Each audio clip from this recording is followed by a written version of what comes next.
ಎಲ್ಲಿ ರೂಮ್ ಎಲ್ಲ ಎಷ್ಟು ಇವಾಗ? ರೂಮಲ್ಲಿ ಎಷ್ಟು? ಎಲ್ಲ ಸೇರಿ ಒಂದೂವರೆ. ಹೌದಾ? ಎಲ್ಲಿ ಎಷ್ಟೊತ್ತಿರ್ಬೋದು?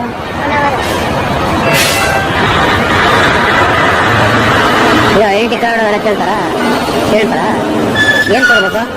ಏನಿಲ್ಲ, ಆಧಾರ್ ಕಾರ್ಡ ಇಲ್ಲ, ಐಡೆಂಟಿ ಕಾರ್ಡ್ ಇಲ್ಲ. ನಾವು ಕೊಡ್ಬೇಕು, ಜೆರಾಕ್ಸ್ ಕೊಟ್ಟರೆ ಸಾಕಾ? ಬರ್ಬೇಕಾದ್ರೆ ವಾಪಸ್ ಕೊಡ್ತಾರಾ? ಏನು ಸಮಸ್ಯೆ ಇಲ್ವಾ? ಇನ್ನೇ ಸ್ವಲ್ಪ ಮುಂದಕ್ಕೆ ಹೋದ್ರೆ ಆಧಾರ್ ಕಾರ್ಡ್ ಏನು ಬೇಕಾಗಿಲ್ಲ. ಮುಂದಕ್ಕೆ ಹೋಗ್ಲಿ ಆಗಬೇಕು. ಕಡಿಮೆ ಮಾಡ್ಕೊಳ್ಳಲ್ಲ ನೀವು? 600 ರೂಪಾಯಿ ರೂಮ್ಗೆ ನಿಮಗೆ ನೀವು ಕಡಿಮೆ ಮಾಡ್ಕೊಳ್ಳಲ್ವಾ? ರೂಮ್ಗೆ 600 ನಾವು